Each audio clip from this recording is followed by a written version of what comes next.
E aí o Sami vai fazer uma apresentação, e eu considero a parte mais interessante da noite de hoje vai ser o que o Sami vai nos apresentar. Mas eu vou guardar essa surpresa para depois, né, Sami? É melhor. Tudo bem? Okay, né? Então ele próprio vai dizer o que é. Vocês já estão vendo algumas coisas aqui muito curiosas, não é? Então ele próprio vai dizer o que será, no que consistirá a sua apresentação. Bom, então eu começo a ouvir as coisas, por uma filosofia do ouvir. Um grande especialista em jazz, Joachim Ernst Behrendt, talvez o maior especialista em jazz, que tem vários livros publicados em quase todas as línguas, inclusive em português, História do Jazz, e que foi diretor do departamento de radioficção de uma rádio na Alemanha. Escreveu em muitos dos seus textos, quase profeticamente, nos anos 70, nos anos 80, nos anos 90, ele morreu já em idade bastante avançada, no começo dos anos 2000, escreveu que a cultura da imagem e da visualidade estava saturada e que, se a nossa época e o século XX, como o ápice dessa nossa época, investiu todas as fichas na visualidade e, portanto, na imagem,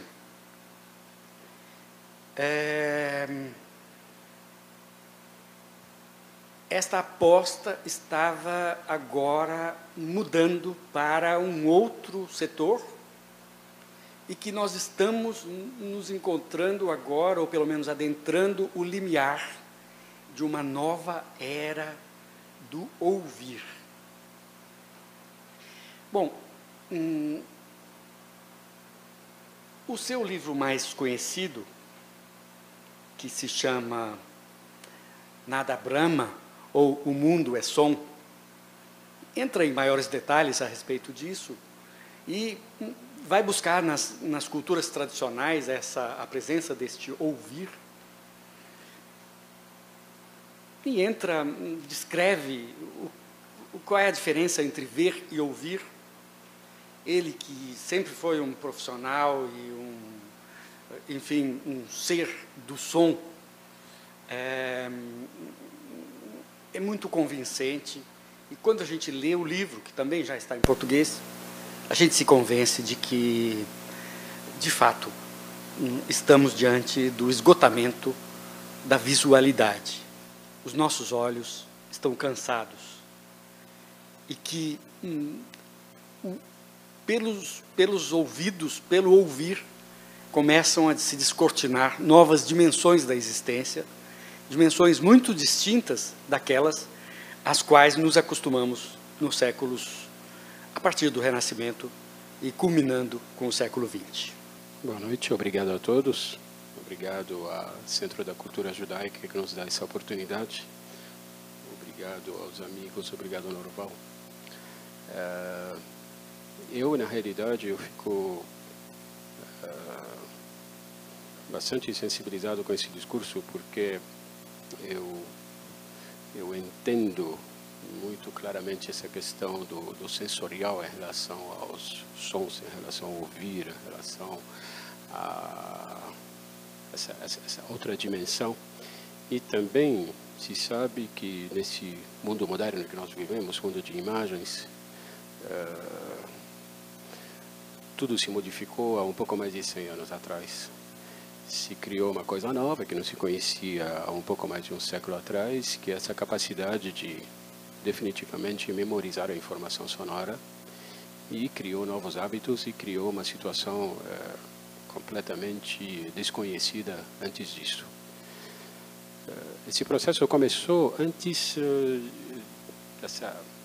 dessa forma de comercializar a informação sonora e até mesmo de criar novos objetos, novos gadgets sonoros, né? Tecnologia é uma coisa, arte é outra. Tecnologia, o design criou novos hábitos, coisas novas que não existiam até então, e se perdeu tudo aquilo que pode ser perfeitamente resgatado, que é a essência do ouvir como se deve. É importante notar que nos primórdios, antes de mais nada, quando se inventou a máquina de gravar sons, era um brinquedo também de gravar, mas não para reproduzir informações criadas por intérpretes, por virtuosos. Mas isso demorou muito pouco tempo. Os primeiros brinquedos eram gravadores reprodutores, não eram só reprodutores, porque não tinha nada disponível em relação a informações registradas por artistas, por exemplo. Isso demorou uma década, qualquer coisa em torno disso. Mas já teve essa preocupação. Gravações desde 1903, ou até mesmo adaptações por parte de artistas em relação à tecnologia ainda incipiente, criou novas formas, até mesmo obras musicais, né? É interessante saber que o próprio Enrico Caruso, cuja voz se confunde com o som do gramofone, compôs alguma coisa que coubesse no cilindro, porque as primeiras gravações foram feitas no cilindro, ao lado de outro compositor, que é o Leon Cavallo, por exemplo, que é uma das mais antigas gravações em cilindros conhecidas, chamada Mattinata. Mas, mesmo assim, já naquela época, ou seja, há mais de um século, teve uma preocupação relacionada ao virtuosismo, à arte, à forma de ouvir música como se deve. Isso foi se desenvolvendo até uma grande novidade, que é a digitalização, que eu entendo como sendo um processo que promete muito, se realmente tiver uma consciência no resgate da qualidade da informação sonora.